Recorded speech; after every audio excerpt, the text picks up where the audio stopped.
Bismillahirrahmanirrahim. Assalamualaikum warahmatullahi wabarakatuh. Alhamdulillahirrahmanirrahim. Puji syukur kehadirat Allah Subhanahu wa Ta'ala yang telah mana memberikan kita nikmat, yakni nikmat iman, kesempatan sehingga saya dapat membuat video kali ini. Salawat serta salam kita tuturkan kepada Nabi Muhammad SAW yang telah membawa dinul Islam dari zaman kebiadaban menuju zaman yang penuh dengan peradaban. Baik, pada kesempatan kali ini saya Muhammad Isyair Abu Bakar akan mempresentasikan mengenai dengan hukum rujuk beserta tata caranya. Pengertian rujuk dalam konsep pembahasan fikih Islam dibicarakan dalam permasalahan talak 1 dan talak 2. Dapat diartikan bahwa rujuk adalah mengembalikan status hukum pernikahan secara penuh setelah terjadinya talak raj'i yang dilakukan oleh mantan suami. Dalam istilah hukum Islam dikenal istilah rujuk dan roj'ah, yang dimana kedua istilah ini memiliki makna yang sama. Definisi rujuk dalam pengertian fikih menurut Al-Mahali adalah kembali ke dalam hubungan pernikahan dari cerai yang bukan talak bain. Jadi talak bain itu adalah talak 3 selama masa iddah. Dalam pembahasan tadi kita dapat simpulkan bahwa rujuk adalah suatu tindakan atau perbuatan yang dilakukan oleh sang suami setelah menjatuhkan talak terhadap istrinya, baik melalui ucapan yang jelas atau melalui perbuatan dengan tujuan kembali ke dalam ikatan pernikahan. Lalu bagaimana dengan hukum rujuk? Dalam menduduki hukum rujuk itu, ulama berbeda pendapat. Jumhur ulama mengatakan bahwa rujuk itu adalah sunnah. Dalil yang digunakan jumhur ulama adalah firman Allah Subhanahu wa Ta'ala, yakni Al-Quran surah Al-Baqarah ayat 229, yang artinya talak yang dapat dirujuk itu 2 kali. Setelah itu suami dapat menahan rujuk dengan cara yang patut atau melepaskan, menceraikan dengan baik.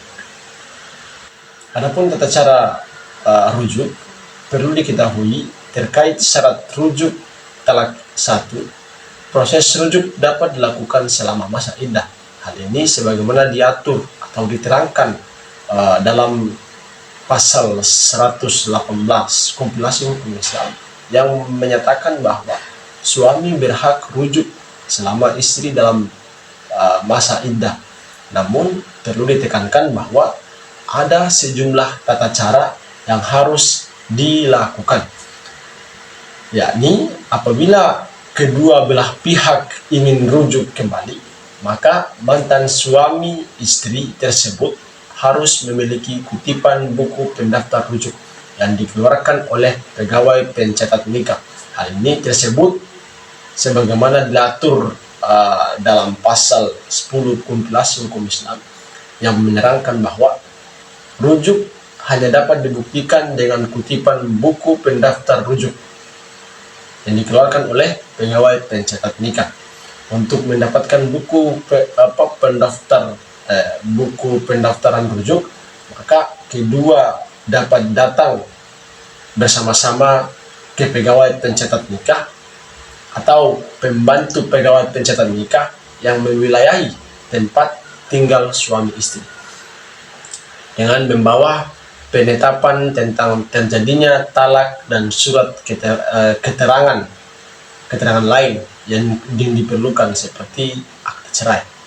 Selain itu, pegawai pencatat nikah akan memeriksa apakah pasangan suami istri tersebut telah memenuhi syarat rujuk, seperti apakah suami yang akan merujuk itu memenuhi syarat-syarat merujuk menurut hukum munakahat, apakah rujuk yang akan dilakukan itu masih dalam iddah talak raj'i,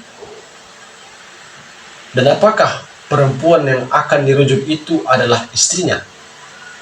Setelah pegawai pencatat nikah melakukan pemeriksaan dan mantan suami istri dinyatakan memenuhi syarat untuk rujuk, kemudian suami melakukan penyataan rujuk dengan persetujuan istri dengan disaksikan oleh minimal 2 orang saksi. Dalam hal ini dilakukan di hadapan pegawai pencatat nikah atau membantu pegawai pencatat nikah. Kemudian suami istri beserta para saksi menandatangani buku pendaftaran rujuk. Selanjutnya pegawai pencatat nikah membuatkan kutipan buku pendaftaran rujuk untuk masing-masing suami dan istri dan membuat surat keterangan tentang terjadinya rujuk, lalu mengirimnya ke pengadilan agama tempat berlangsungnya talak. Untuk mendapatkan akte nikahnya kembali, suami istri atau kuasa hukumnya datang ke pengadilan agama tempat terjadinya talak dengan membawa kutipan buku pendaftaran rujuk. Mungkin itu pembahasan mengenai dengan apa itu rujuk, terus hukum rujuk beserta tata caranya. Lebih dan kurangnya saya mohon maaf. Wabillahi taufiq wal hidayah. Wassalamualaikum warahmatullahi wabarakatuh.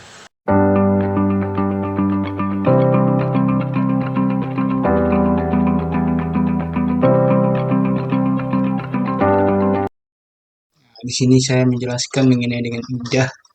Ya, pengertian idah. Masa idah adalah masa tunggu yang harus dijalani oleh seorang wanita setelah perceraian atau setelah ditinggal mati oleh suaminya. Nah, sebelum dia dapat menikah lagi. Masa idah ini memiliki tujuan untuk memastikan bahwa rahim wanita tersebut bersih dari janin, menjaga keharmonisan keluarga, serta memberikan kepastian untuk rujuk bagi pasangannya. Bahasa idah berasal dari bahasa Arab. Itulah kaidah yang berarti bilangan atau hitungan.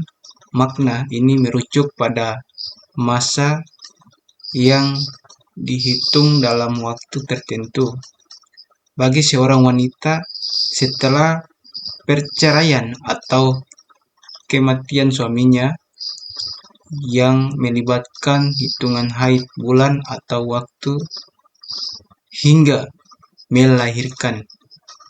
Ya, ini faktornya terjadi idah. Ya, ada 4 yang saya bahas, yaitu 1. Ya, jika seorang istri diceraikan oleh suaminya, maka dia wajib menjalani masa idah untuk memastikan tidak ada kehamilan dari mantan suaminya dan untuk memberikan kepastian pada suami untuk rujuk jika talak raji. Ya, 2. Ya, ketika seorang wanita ditinggal mati oleh suaminya, ya, dia wajib menjalani masa idah untuk menghormati masa perkabungan atas kematian suaminya, serta untuk memastikan apakah ada kehamilannya. Ya, 3. Jika pernikahan dibatal atau diputuskan karena alasan tertentu, misalnya ketika kecocokan yang tidak bisa diselesaikan, maka idah tersebut berlaku. 4.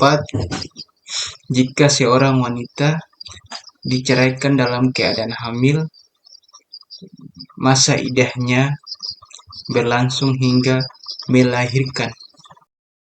Sebelumnya saya ini menjelaskan sedikit mengenai dengan hak dan kewajiban suami istri. Ya, setelah rujuk suami istri diharapkan untuk saling menghormati, memenuhi hak dan kewajiban masing-masing, serta menjaga kehormatan atau dalam rumah tangga. Nah, di sini saya ini berikan kesimpulan saja terakhir yang saya sampaikan. Jika masa indah itu berakhir tanpa rujuk, maka pernikahan dianggap selesai. Dan jika ingin kembali bersama, harus dilakukan akad nikah baru dengan harapan yang baru. Itu saja yang saya sampaikan. Kurang dan lebih saya mohon maaf. Mungkin itu kesalahan atau khilafan saya untuk menjelaskan materi saya pada malam hari ini.